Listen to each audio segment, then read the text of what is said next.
都是油罐，是整个一个油罐。现在你参考对象是啊气，而是油占气的体积有多少？明白吗？讲不明白呀，杜哈，讲不明白呀。那个我想知道意思。好，这样我们总共这里有3个苹果，我拿1个，你拿2个。是。你是不是占2/3？我是不是占1/3？那你拿的是我几倍？我拿的是你的多少？跟你来比，我是不是只拿了你一半？对不对？我是不是只拿了你一半？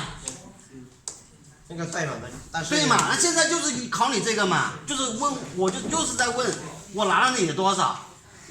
我是不是只拿了你的一半嘛？没拿到1/3，也没拿到2/3嘛？不止1/3，也不止2/3，你要整个参考3个来说。好，你拿2个苹果，我只拿1个苹果。如果是有3个嘛，如果你是啊，总共是30个嘛。你有3个嘛，但是你要1个给我。如果是你拿2个，我拿1个，是吧？你拿走拿2个，对，剩下的1个是我的，这个是你的。是。现在是我拿了你的多少？不是我拿了整个的多少？能明白吗？เดี๋ยวยังไปท่ามาจอดเราเข้ามาคำท่านี้เข้ามาห้านกันวะ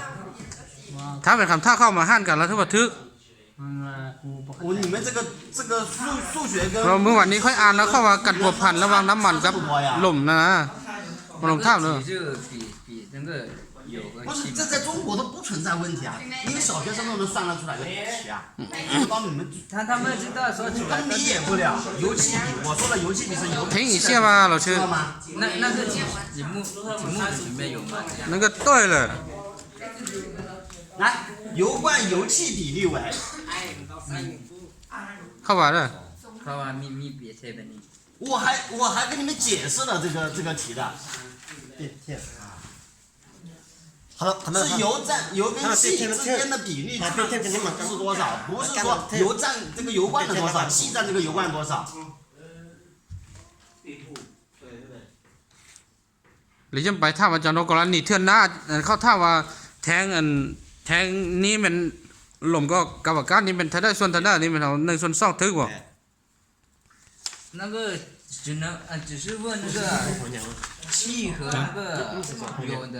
โอ้โหนะบอกขนาดนี้如果说这里问油占这个油罐的多少，1/3，对的。气占这个油罐占这个罐子体积多少，2/3，也是对的。但是油气比就是1:2。แล้วน้ำมันมาเปลี่ยนที่อากาศอันนี้ไม่แต่ว่าเนี่ยสุดตรงราคาของยัง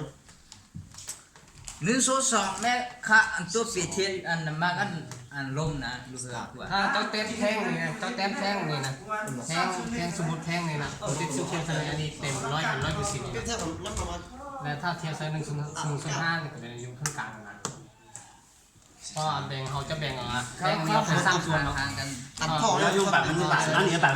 3%都写不完。เขาว่าแบบนี้เมื่อกี้นะ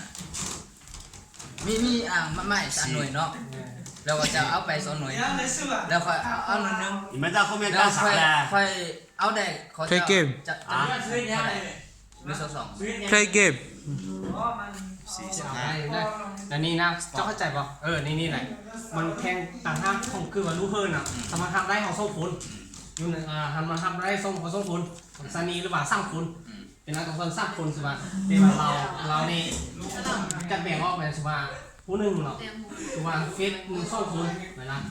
บอกว่าตัวอันนี้ลงเนาะสมมติแทนเนาะหรือว่าเจ้าค่อยอันเจ้ากับค่อยบอกความจริงเจ้ากับค่อยรู้เฮิร์นสามารถทำได้แต่เจ้า100 กิโลค่อยได้50นะ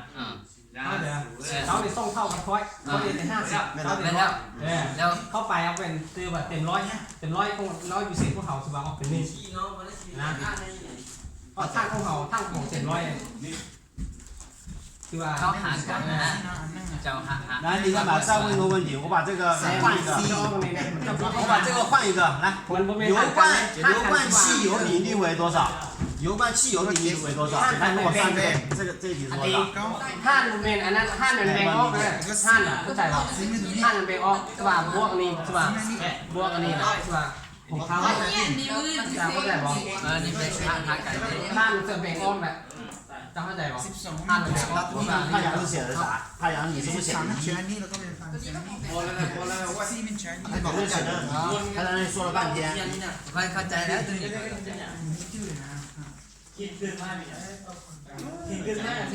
我要你写一，我要你写什么答案呢？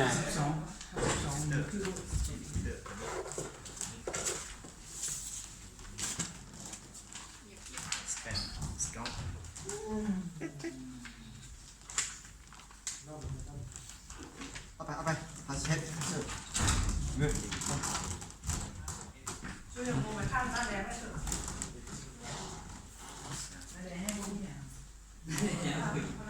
我没有那个你听的。